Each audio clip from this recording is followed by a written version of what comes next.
आपका मन बन गया कि हमें वृंदावन जाना है, तो समझ जाओ ठाकुर जी बुला रहे हैं।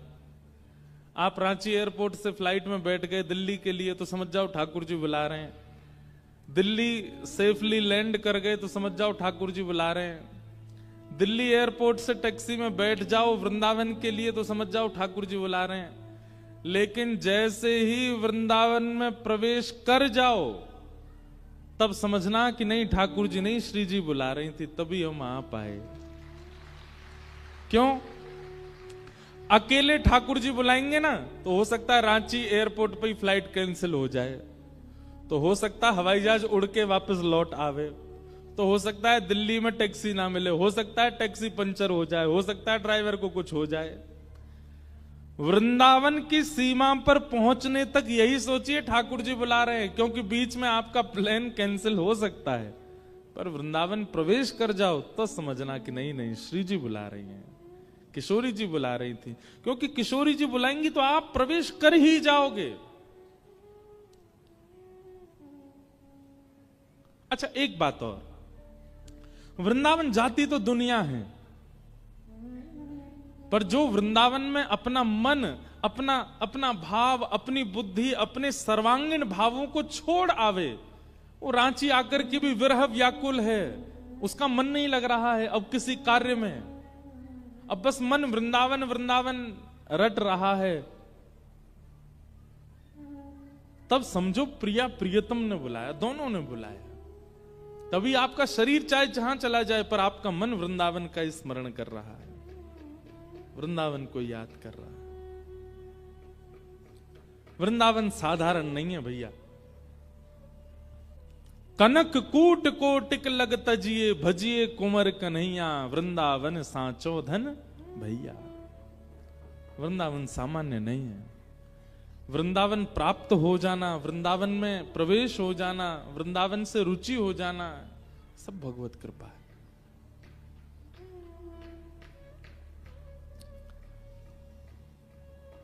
हम आप सब लोग भागवत की कथा सुन रहे हैं। कल प्रथम दिवस महात्म की चर्चा सुनी, आज प्रथम स्कंद से हम लोग कथा का प्रारंभ कर रहे हैं। जन्माद्यस्य यतोऽन्वयादितरतः चार्थे स्वविज्ञ स्वराट, तेने ब्रह्म हृदय आदि कवये मुह्यन्ति यत्सूरयः, तेजो वारि मृदां यथा विनिमयो यत्र त्रिसर्गो मृषा, धाम्ना स्वेन सदा निरस्तकुहकं सत्यं परं धीमहि। भागवत जी का पहला श्लोक, बहुत सावधानी से सब लोग सुनो। श्रीमद् भागवत में 18,000 श्लोक बताए जाते हैं। सबसे पहला श्लोक है, जिन भी माताओं के बालक खुले छूट गए हैं पूरे पंडाल में, उन माताओं से हमारी विनती है कि अपने बालकों को गोद में बिठा लें और हमें कथा कहने की अनुमति प्रदान करें। क्योंकि भैया कई बार तो हमारे महंगे महंगे माइक फेल हो जाते हैं। कभी कभी हमें लगता है बालकों की सी आवाज होती, हमारी बिना माइक के चिल्ला चिल्ला के बोलते। बालकों को कथा में लाया करो, नहीं सुनेंगे कोई बात नहीं, बैठाया करो, थोड़े रोएंगे धोएंगे ऊधम मचाएंगे, पर लाया जरूर करो, पर लाके खुला मत छोड़ दिया करो। बोलो वृंदावन बिहारी लाल की जय। तो श्रीमद् भागवत के प्रथम श्लोक में संपूर्ण कृष्ण लीला है, बहुत ध्यान से सुनिएगा। अनेक अर्थ हैं प्रथम श्लोक के, कहीं पर भगवत परक अर्थ है, कहीं पर नारायण परक अर्थ है, कहीं पर कृष्ण परक अर्थ है। अनेक अनेक विद्वानों ने प्रथम श्लोक के अनेक अर्थ किए हैं। हम लोग कृष्ण लीला सुन लें पूरी। जन्माद्यस्य यतोऽन्वयादितरतः, जो परमात्मा जन्म लेते ही अपने माता पिता को छोड़ अन्वयात इतरतः, यानी कि वसुदेव देवकी जी को छोड़ करके नंद यशोदा के पास चले गए। और कैसे हैं? बोले चार थे स्वविज्ञ स्वराट। पूतना रूप बदल करके आई। सक्टासुर, अघासुर, बकासुर, धेनुकासुर, कितने सारे असुर आए, पर सबको ठाकुर जी पहचान गए। चाहे कितना भी रूप बदल करके कोई सामने आए, ठाकुर जी उसको पहचान जाते हैं। इसलिए हम निवेदन करते हैं कई बार कि भाई ठाकुर जी के आगे आप दुनिया में किसी के भी सामने कुछ भी बन के जाओ, पर ठाकुर जी के सामने जैसे हो वैसे जाओ। जैसे आप संसार में कभी किसी से मिलते हैं तो अपना इंप्रेशन जमाने के लिए, अपने थोड़ी सी उसके चित्त में अपना प्रेम बैठाने के लिए आप थोड़ा सा बनावटी बन के जाते हो तो आप बहुत क्रोधी, लेकिन ऐसे दिखाओगे कि आहा इनसे ज्यादा दीन कोई नहीं। हो तो आप बड़े लोभी, लेकिन आप ऐसा दिखाओगे कि महाराज समोसा सामने रखें और आप नहीं मैं तो खाता ही नहीं, छूता ही नहीं हूं, और मन में ऐसा हो रहा है कि ये नहीं होता तो सारे खा जाता। मेहमानों के यहां जब जाते हैं या मेहमान घर आते हैं, तब जो फॉर्मेलिटी होती है ना, वो देखने में बहुत आनंद आता है।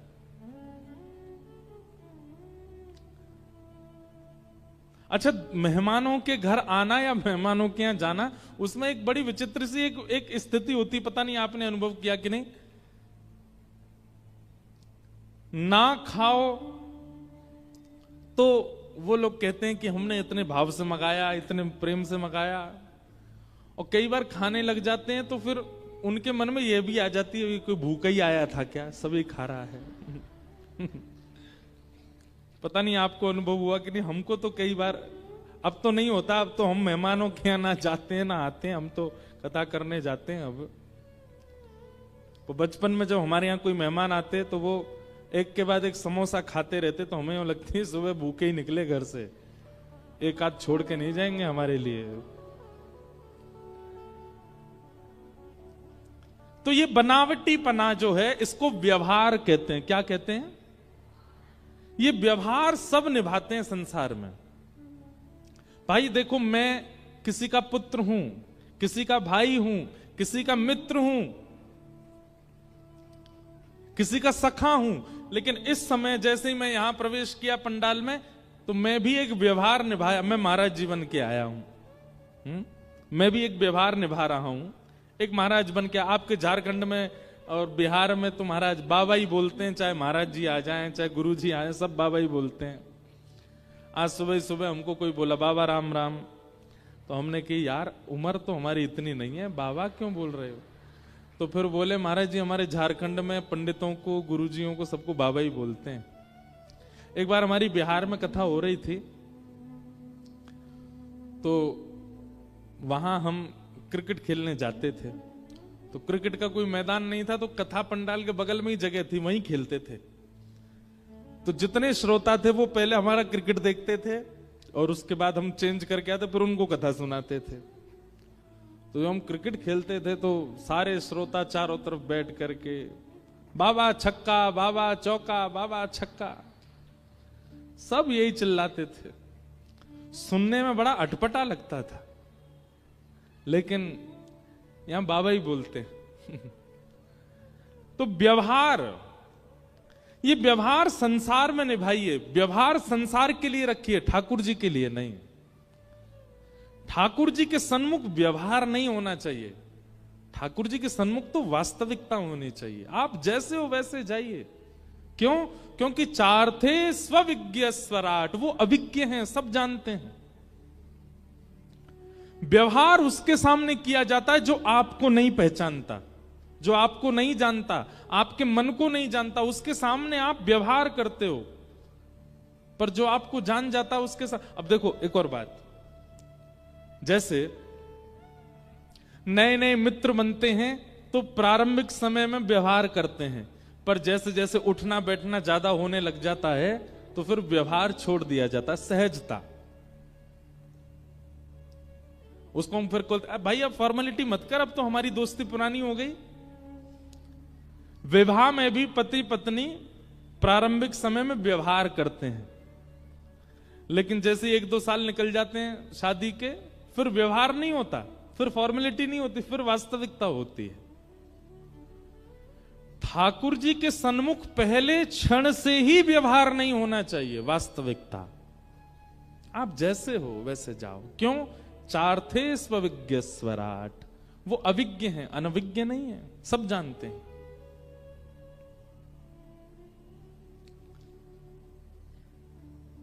तो ठाकुर जी कैसे, कितने भी राक्षस आए सबको पहचान गए। चाहे पूतना सुंदर बन करके आई, चाहे सक्टासुर रूप बदल करके आया, चाहे तृणावर्त रूप बदल करके आया, ठाकुर जी सबको पहचान गए। तो यहां इसी बात का प्रतिपादन किया जा रहा है कि ठाकुर जी सबको जानते हैं, इसलिए रूप मत बदलिए उनके आगे। और विशेष रूप से ठाकुर जी ने उनका वध किया जो रूप बदल करके आए।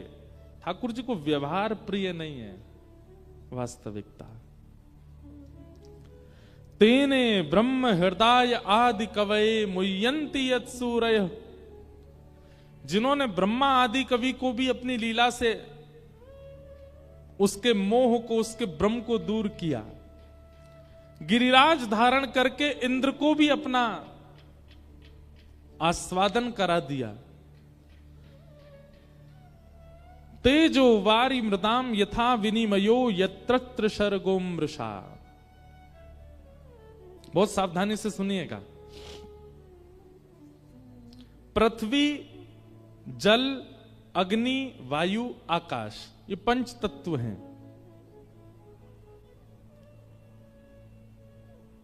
ऐसी भावना रखी जाती है कि नाम जप करने वाला ठाकुर जी को प्रिय है, यज्ञ अनुष्ठान करने वाला ठाकुर जी को बहुत प्रिय है, परिक्रमा करने वाला, कथा सुनने वाला, तिलक लगाने वाला, कंठी पहनने वाला, एकादशी व्रत करने वाला ठाकुर जी को बहुत प्रिय है। पर हमारी एक बात बहुत ध्यान से सुनिएगा, पर्यावरण मित्र यदि व्यक्ति है तो वो ठाकुर जी को अतिशय प्रिय है। समझ रहे हैं बात को?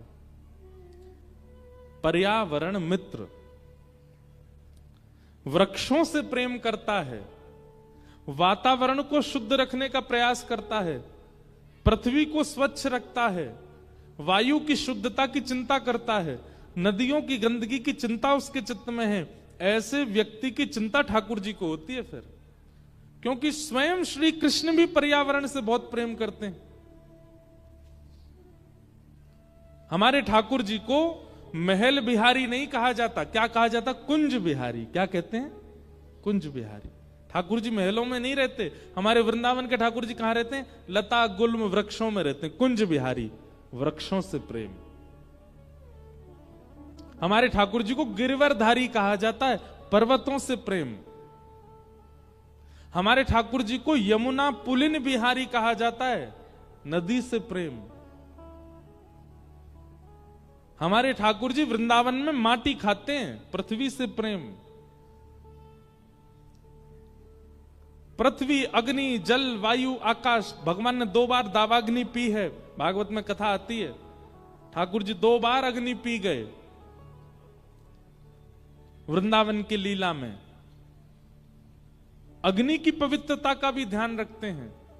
और तृणावर्त नाम का बवंडर रूपी एक राक्षस आया था, उसको मार करके ठाकुर जी वायु को पवित्र करते हैं, सबसे प्रेम करते हैं।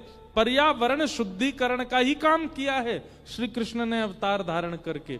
और हम यदि तिलक लगाते हैं, यज्ञ करते हैं, जप करते हैं, कंठी पहनते हैं, एकादशी करते हैं, लेकिन पर्यावरण को शुद्ध नहीं रखते, ठाकुर जी प्रसन्न नहीं रहेंगे। इसलिए हमारी हाथ जोड़ के प्रार्थना, अगर आप वैष्णव धर्म अपनाते हो तो पर्यावरण मित्र भी बनिए।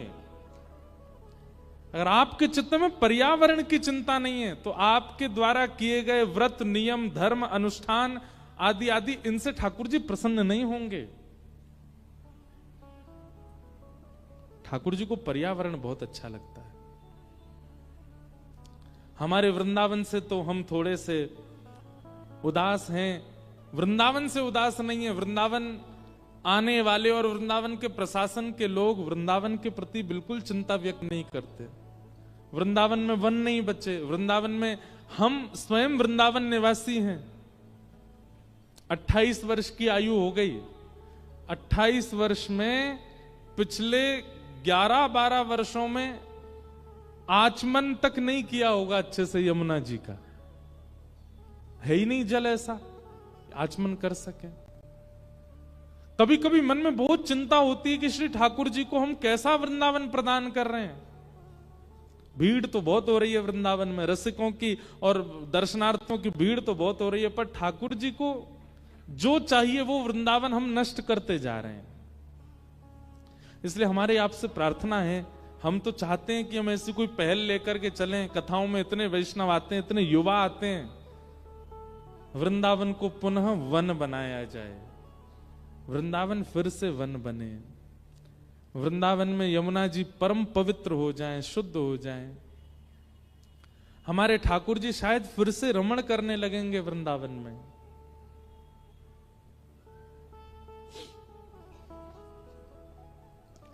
पर्यावरण से यदि आपकी प्रीति है तो आपकी एक माला यदि कम भी रह जाती है ना, तो भी ठाकुर जी को आपसे प्रेम रहेगा। लेकिन आप 108 माला करते हैं लेकिन पर्यावरण के प्रति आप बिल्कुल सजग नहीं हैं, तो ठाकुर जी को आपसे प्रीति नहीं हो सकती।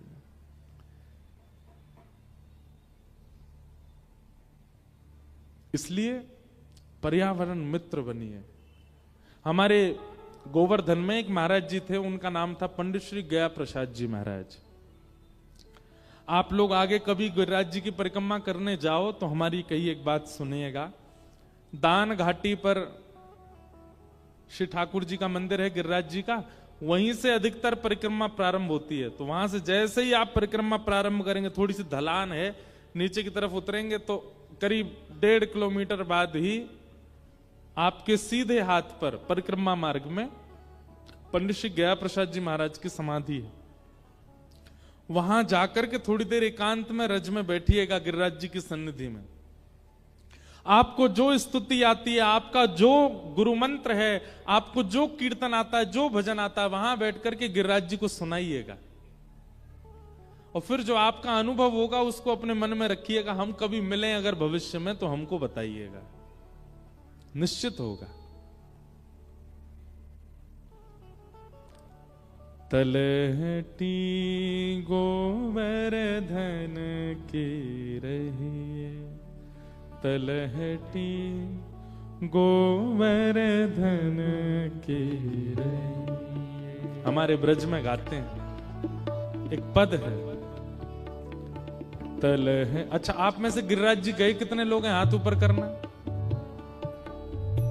जय। जितने लोग कथा पंडाल में हैं उसके लगभग 15% लोग ही गए हैं। अगली बार ब्रज जाइए, बिना गिरिराज जी की परिक्रमा लगाए मत आइएगा लौट करके।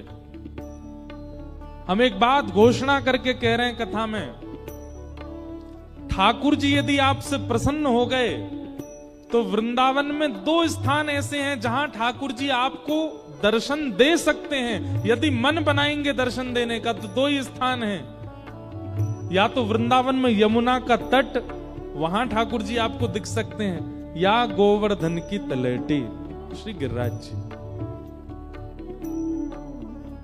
हमारे श्याम सुंदर कहां हैं वृंदावन में? यमुना के तट पर या गिरिराज जी की तलहटी में। वैसे तो सर्वांगीण ब्रजमंडल श्री कृष्ण हैं, परंतु जैसे होता है ना, किसी बड़े व्यक्ति से मिलना है तो उसके कार्यालय पे जाओ, या जहां वो सबसे मिलता है वहां जाओ, जहां ज्यादा उसका आवागमन रहता है वहां जाओ। तो हमारे ठाकुर जी रहते तो पूरे वृंदावन में है, पूरे ब्रज में है, लेकिन विशेष आवागमन ठाकुर जी का यमुना जी के तट पर और गिरिराज जी की तलहटी में। गिरिराज जी जाके क्या करना चाहिए इस पद में लिखा है, ध्यान से सुनिएगा और गाइएगा हमारे साथ। तलहटी गोवर्धन की रहिए, तलहटी गोवर्धन की रहिए। हो तन पुलकित ब्रज रज में लोटत, तन पुलकित ब्रज रज में लोटत। वृंदावन में, हमारे ब्रजमंडल में, भैया देखो कल हमने कथा में कहा था कि रांची की ये कथा पूर्ण रूपेण ब्रज के भाव से ही कहेंगे हम। और इसमें कारण यह है कि इतना ब्रज ब्रज ब्रज ब्रज चारों ओर दिखा दिया हमको कि अब हम यहाँ ज्यादा ज्ञान वैराग्य की चर्चा कर नहीं पाएंगे, हमको वृंदावन ही याद आ रहा है यहाँ पे, इसलिए सुनिएगा ब्रज भाव। वृंदावन में जाइए और जाकर के महाराज वृंदावन की रज में यमुना जल मिलाइए और यमुना जल मिला करके सिर पर लगा लीजिए, अपने गालों पर लगा लीजिए, बढ़िया रज यहां लगा लो। सुंदर वृंदावन की रज में लौट करके अपने सर्वांगीण अंग को ब्रज रज में अंकित कर दो। उससे क्या होगा, तन ने जितने भी पाप किए होंगे, तन से जो भी पाप बन चुके होंगे, सब नष्ट हो जाएंगे वृंदावन की रज से। तन पुलकित ब्रज रज में लोटत, तन पुलकित ब्रज रज में लोटत, गोविंद कुंड में नैये, गोविंद कुंड में नैये, तलहटी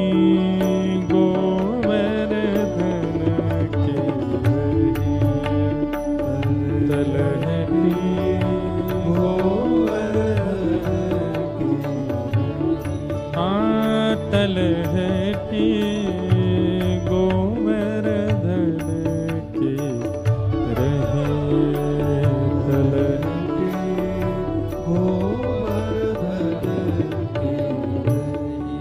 और